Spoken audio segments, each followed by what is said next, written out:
नमस्कार, आप देख रहे हैं वीके न्यूज। मैं हूं सुनील ब्राउन। 2024 लोकसभा चुनाव के नतीजे आ गए। इन नतीजों में सबसे बड़ी पार्टी बनकर भारतीय जनता पार्टी उभरी, लेकिन उसे पूर्ण बहुमत नहीं मिला।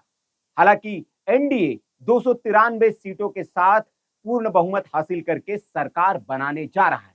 लेकिन इस सरकार बनाने की प्रक्रिया में, प्रोसेस में कई इफ बट किंतु परंतु आने लगे हैं।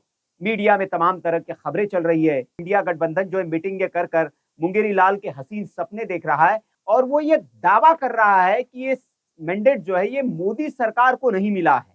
वो एनडीए की बात नहीं कर रहा है, वो कह रहा मोदी सरकार को ये मैंडेट नहीं मिला है और इसलिए ये सरकार 5 साल नहीं चलेगी। वो दो नेताओं का खास तौर पर जिक्र कर रहे हैं। एक नेता है जेडीयू के नीतीश कुमार और दूसरे नेता है टीडीपी के चंद्रबाबू नायडू। इन दोनों नेताओं की ओर से बयान नहीं आ रहे। ये मोदी से मिले, इन्होंने अपना समर्थन पत्र भी दे दिया, सरकार बनाने की बात भी कर दी, लेकिन उनकी ओर से ये नेता बयान दे रहे, कह रहे कि ये दोनों जो नेता है इनकी कोई विश्वसनीयता नहीं है, हम लोग बात कर रहे हैं। पहले भी नीतीश कुमार, हालांकि नीतीश कुमार का भी ट्रैक रिकॉर्ड रहा है, पहले भी कई बार वो पलट चुके हैं, पलटी मार चुके हैं, इधर उधर जा चुके हैं, लेकिन ज्यादातर वक्त वो एनडीए के साथ रहे, ये भी भूला नहीं जा सकता है।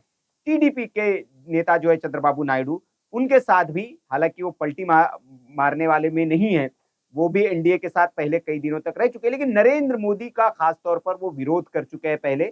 वही उनकी पहले बाइटें और जो वीडियोस है वो सोशल मीडिया पर अब ये इंडी गठबंधन के लोग वायरल कर रहे हैं और दावा कर रहे हैं कि वक्त आने दीजिए। हालांकि पहले दिन जब बैठक हुई थी इंडिया अलायंस की और उसके बाद जो प्रेस कॉन्फ्रेंस हुई, माफ करिएगा इंडिया अलायंस की नहीं, जो कांग्रेस की जो पहले दिन विजय के बाद जो प्रेस कॉन्फ्रेंस की, उसमें खड़गे और राहुल गांधी ने साफ तौर पर कहा था कि वो सरकार बनाने की कोशिश करेंगे और इंडी गठबंधन के जो दल थे उनके कई नेताओं की ओर से इस तरह के बयान आए कि अभी ये बहुमत जो है इनको नहीं मिला हुआ है, तो कुछ भी हो सकता है। अभी तक भी ये बातें की जा रही है। आम आदमी पार्टी के संजय सिंह इसमें सबसे बड़े नेता, उन्होंने कहा कि वक्त आने दीजिए, अभी बहुत कुछ हो सकता है। हालांकि कल जो इंडिया गठबंधन की बैठक हुई उसमें उन्होंने हथियार डाल दिए और कहा कि अभी हम सरकार नहीं बनाएंगे, न कोशिश करेंगे, क्योंकि वो कोशिश कर चुके थे और उनके हाथ, इन जो दोनों नेता थे उन दोनों नेताओं की ओर से जो नकार मिला, उसके बाद इनको हथियार डालने पड़े। और सबसे बड़ी बात यह है, आज इस वीडियो में मैं जो आपको बताने जा रहा हूं, क्योंकि लोगों के मन में सवाल है कि एनडीए की सरकार बन तो गई, लेकिन क्या ये 5 साल चलेगी? क्या मध्यावधि चुनाव होंगे देश में? और क्या जो मोदी सरकार जो बड़े बड़े फैसले लेती रही है इससे पहले, क्या वो फैसले ले पाएगी? ये सवाल जनता के मन में है और इन्हीं सवालों के जवाब मैं इस वीडियो में आपको देने की कोशिश करूंगा। सबसे पहले तो ये कि ये सरकार जो है 5 साल तक पूरे चलेगी, इस सरकार को कोई डिगा नहीं सकता है और इस बात की तस्दीक आंकड़े करते हैं। इंडी गठबंधन कितना भी जोर लगा ले, वो सरकार नहीं बना सकती 5 साल तक। कैसे, वो भी मैं आपको बताऊंगा कि आंकड़े इस पक्ष में नहीं है। वो भले ही हवा बनाने की कोशिश करे, बड़ी बड़ी बातें करने की कोशिश करे, लेकिन कैसे इंडी गठबंधन 5 साल तक भी पूरा भी जोर लगा ले तो भी सरकार नहीं बना पाएगा, ये मैं आपको आज इस वीडियो में बताने वाला हूं।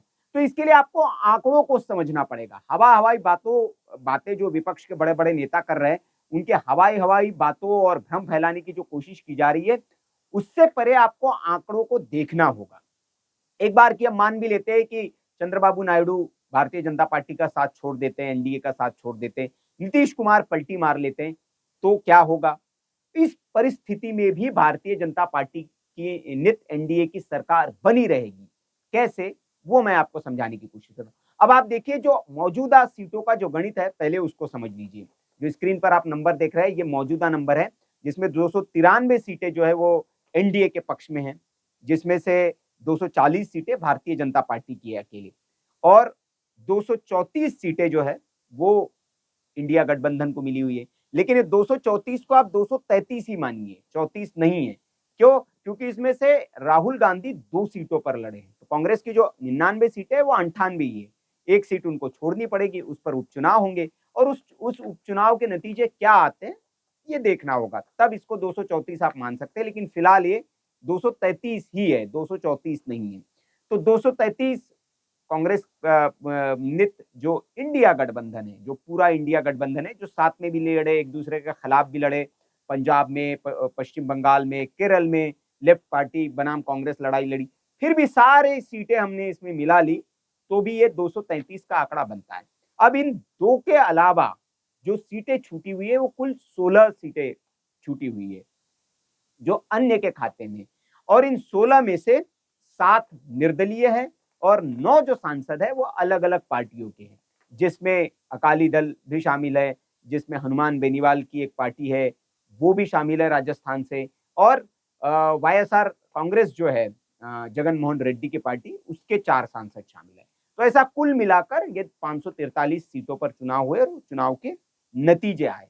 अब इस गणित को समझिए कि बहुमत के लिए 272 सीटें चाहिए होती है किसी भी दल को, अगर सरकार बनानी है, सदन में सरकार बने रखनी है, तो 272 सांसदों का समर्थन उसके पक्ष में होना चाहिए तो सरकार रह सकती है।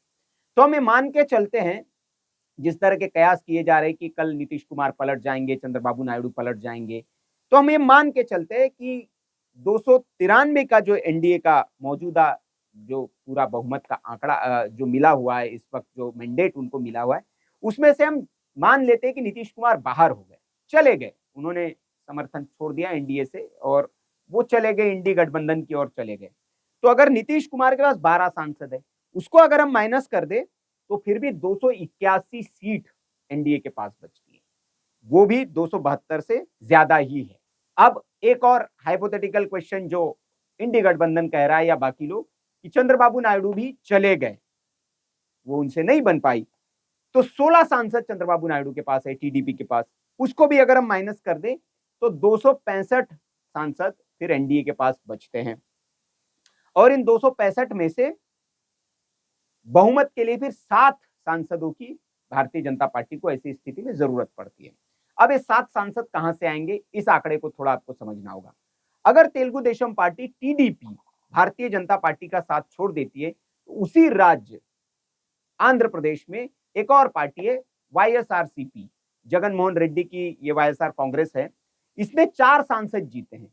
और अगर हम पुराना ट्रैक रिकॉर्ड उठाकर देख ले 10 सालों का, तो 10 साल में इस पार्टी ने वैचारिक तौर पर हर मुद्दे पर, हर बिल में नरेंद्र मोदी सरकार का साथ दिया है। वो एनडीए गठबंधन की सहयोगी नहीं थी वाईएसआरपी, फिर भी सारे बिल में या जब भी वोटिंग का दौर आया, वो नरेंद्र मोदी सरकार के साथ ये पार्टी खड़ी दिखी।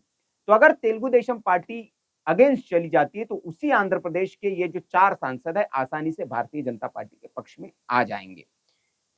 तो उसके अलावा पंजाब में अकाली दल है, अकाली दल चूंकि आम आदमी पार्टी, कांग्रेस सब इंडी गठबंधन में है, तो उस राज्य से अकाली दल जो है वो इंडी गठबंधन में नहीं जा सकता, तो अकाली दल पुराना साथी रहा है एनडीए का, और एक सांसद है सिर्फ उसके पास, तो वो भी आसानी से भारतीय जनता पार्टी को समर्थन दे देगा, एनडीए को समर्थन दे देगा। तो हो गए कुल मिलाकर 5 सांसद। अब निर्दलियों की अगर हम बात करें तो निर्दलियों में 7 कुल सांसद हैं। इन 7 सांसदों की लिस्ट पर अगर आप नजर डालेंगे तो पूर्णिया से पप्पू यादव निर्दलीय तौर पर जीते हैं, ये एनडीए को समर्थन कभी नहीं करेंगे, ये इंडिया गठबंधन को समर्थन कर सकते हैं। तो ये हो गए। दूसरे एक खंडूर साहिब से अमृतपाल सिंह, खालिस्तानी आतंकवादी जिनको कहा जाता है, जो एनएसए के आरोप में बंद है जेल में, ये जेल में बंद होते हुए चुनाव जीते, ये कभी बीजेपी को समर्थन नहीं देंगे। फरीदकोट से सरबजीत सिंह खालसा जीते हैं, ये भी हम मान के चलते हैं कि बीजेपी को समर्थन नहीं देंगे। बारामूला से अब्दुल रशीद शेख, ये भी आतंकवादी गतिविधियों में बंद है जेल में, ये भी समर्थन लेगी नहीं बीजेपी, ये देंगे नहीं, ये हम मान के चलते हैं। लद्दाख में मोहम्मद हनीफा जो है, इनको भी हम मान के चलते हैं कि ये भी बीजेपी को समर्थन नहीं देंगे। अब 5 निर्दलीय सांसद हटा दीजिए आप, बचे 2। अब इनका अगर ट्रैक रिकॉर्ड आप देखेंगे तो एक है दमनदीव से उमेश भाई पटेल, ये इनसे जब पूछा गया तो इन्होंने कहा कि दमनदीव के विकास के लिए हम ऐसी पार्टी के साथ जाएंगे जो दमनदीव का विकास कर सके। तो जाहिर तौर की बात है, अकेले है, पटेल है, गुजराती है, गुजरात से सटा हुआ राज्य है, तो वहां पर भारतीय जनता पार्टी इनको अपने पक्ष में ले लेगी, और अभी से चर्चा ऐसी है कि इन्होंने एक तरह से समर्थन देने का प्रस्ताव दे दिया है। दूसरे सांगली से विशाल दादा पाटिल, विशाल दादा पाटिल का अगर आप थोड़ी सी इनके बायोग्राफी को आप देखेंगे, विशाल दादा पाटिल जो है ये बड़े राजनीतिक परिवार से आते हैं। इनके दादा जो थे वसंतराव पाटिल, ये महाराष्ट्र के पूर्व मुख्यमंत्री रह चुके हैं, गवर्नर रह चुके हैं, और इनके पिताजी भी 5 बार सांगली सीट से सांसद रह चुके हैं। तो ये इस चुनाव में कांग्रेस पार्टी से नाराज होकर इन्होंने पार्टी छोड़ी थी, और कांग्रेस पर बड़े गंभीर इन्होंने आरोप लगाए थे कि मैं लगातार इतने वक्त से हम लोग कांग्रेस पार्टी के लिए मैं काम कर रहा हूँ, लेकिन मेरे पिता के निधन के बाद भी मुझे टिकट नहीं दिया गया, लगातार पार्टी में मेरी उपेक्षा की जा रही है। और उसके बाद इन्होंने चुनाव से पहले कांग्रेस पार्टी छोड़कर निर्दलीय चुनाव लड़ने का फैसला किया था और ये चुनाव जीते हैं। तो ये भी कहा जा रहा है कि भारतीय जनता पार्टी को एक तरह से समर्थन देने के लिए तैयार है। तो ये एक निर्दलीय अगर इनको हम जोड़ लेते तो इस तरह से 7 सीटें एनडीए के पक्ष में पूरी हो जाती है और जो 272 का आंकड़ा है, जादुई आंकड़ा जो है, इस तरह से भारतीय जनता पार्टी पूरा कर लेगी, एनडीए पूरा कर लेगी। तो इसलिए ये सरकार गिर नहीं सकती। इसके अलावा भी कई चांसेस है। अभी 5 साल के वक्त में वैसे भी भारतीय जनता पार्टी को तो माहिर माना जाता है। किस तरह से उन्होंने एनसीपी, शिवसेना या बाकी दलों में जो हुआ, वो आरोप लगते हैं कि ये भारतीय जनता पार्टी की ओर से किया गया है। तो ये बाकी और संभावनाएं बहुत सारी है, लेकिन ये एक है कि इसलिए ये एनडीए की सरकार को कोई फर्क नहीं पड़ेगा, ये 2 नेता भी चले गए। अब आप कहेंगे कि ये नहीं आए कोई साथ में, हम मान के चलते हैं कि निर्दलियों ने समर्थन नहीं दिया, कांग्रेस जो जगन मोहन रेड्डी की पार्टी है उन्होंने समर्थन नहीं दिया, तो क्या इंडिया जो ब्लॉक है वो सरकार बना सकता है? बिल्कुल नहीं बना सकता। 5 साल तक सरकार नहीं बना सकता। उनके आंकड़ों पर भी आप नजर डाल लीजिए। 233 सीटें, 234 में से 1 माइनस कर दीजिए, 2 राहुल गांधी है तो 1 माइनस, 233 सीटें। अब 233 इनको अगर का 200 आंकड़ा जादुई पार करना है, हम मान लेते हैं कि जो 5 निर्दलीय सांसद है जो जम्मू कश्मीर में जेल में बंद है और बाकी सब निर्दलीय मिला के 5 निर्दलीय इनको समर्थन दे देते हैं, तो आंकड़ा होता है 238 का। फिर जेडीयू भी इनके साथ आ जाता है, 12 वो मिला लीजिए, आंकड़ा होता है 250 का। फिर टीडीपी भी इनके साथ आ जाता है, आंकड़ा मिला लीजिए, 16 सांसद और 266 हो गए। अब 266 के बाद इनको बहुमत के आंकड़े के लिए 272 चाहिए, तो ये 266 का आंकड़ा होता है। और ये जो पार्टी है जगन मोहन रेड्डी और अकाली दल तो जाएंगे नहीं, तो बचे जो 4 सीटें हैं वो भी अगर हम इनके पक्ष में डाल देंगे तो भी 66 और 4 70 का ही आंकड़ा पार कर पाते हैं। मतलब इतने सारे दलों को समझाने के बाद, जुड़ाने के बाद, उनकी शर्तों को मानने के बाद आपने कर भी लिया, एक कुनबा जोड़ भी लिया, तो भी आप 272 के आंकड़े को, जादुई आंकड़े को पार नहीं कर पाएंगे। तो इसलिए इन आंकड़ों के बरक्स, इन आंकड़ों के हवाले से मैं आपको बता रहा हूं कि आने वाले 5 साल तक इंडी गठबंधन कितने भी सपने देखते रहे, सरकार बनाना उसके लिए नामुमकिन है। क्योंकि आपको पता है कि ममता बनर्जी जो है वो सरकार बना भी लेते हैं आप, और सारे जितने आपकी आकांक्षाएं, अपेक्षाएं है उसको आप दरकिनार कर देते हैं, क्योंकि राहुल गांधी के नाम पर ममता बनर्जी तो साथ में आने से रही नहीं। और राहुल गांधी के अलावा कांग्रेस पार्टी किसी को अगर बनाती भी है तो बहुत सारे लोग हैं, अखिलेश यादव बड़ी पार्टी है तो उनकी अपनी अपेक्षाएं रहेंगी, सारी पार्टी की अपनी अपेक्षाएं रहेंगी। और उस हाल में सारे कांग्रेस अपनी सारी आकांक्षाएं, अपेक्षाएं को बगल में रखकर, अलहदा रखकर सरकार बना भी लेती है, तो क्या आंकड़ा जुटा पाएगी? बिल्कुल मुश्किल है। तो ये सारा आंकड़ों का गणित है जो मैंने आपको समझाने की कोशिश की। इसलिए हम कह रहे हैं कि 5 साल तक भी मोदी की सरकार जो है, जो एनडीए की सरकार है, ये बड़े आसानी से चलने वाली है। बड़े फैसले भी नरेंद्र मोदी लेंगे, क्योंकि उनका जो कार्यशैली है, काम करने का तरीका है, वो ऐसा ही है। और उन्होंने कहा है, भाषण में भी उन्होंने कहा कि मैं बड़े फैसले लूंगा और जो विकास की अनवरत यात्रा है जारी रहेगी। तो विपक्ष को कोई छूट मिलने वाली नहीं है। वो हसीन सपने देखते रहे, वो नायडू के नाम पर और जेडीयू के नाम पर कोशिश करती रहे, लेकिन नायडू और जेडीयू भी जानते हैं कि ज्यादा भविष्य यहाँ पे, क्योंकि आंध्र प्रदेश में भी वो साथ में है और इधर बिहार में भी बीजेपी साथ में है, और दोनों जगह इन दोनों दलों को बीजेपी की जरूरत है। तो इसलिए ये हाइपोथेटिकल सवाल है, ये कल्पना वाले सवाल है। ये दोनों दल कहीं नहीं जाएंगे, 5 साल तक छोड़कर रहेंगे। चले भी जाते हैं तो एनडीए को कोई फर्क नहीं पड़ने वाला। ये सारा गणित है। तो इस गणित पर आपकी क्या राय है, आप कमेंट करके हमें जरूर बताएं। वीडियो अच्छा लगा हो तो लाइक करें, शेयर करें, और ऐसी खबरों के लिए आप देखते रहिए वीके न्यूज। वीके न्यूज, राष्ट्र के नाम।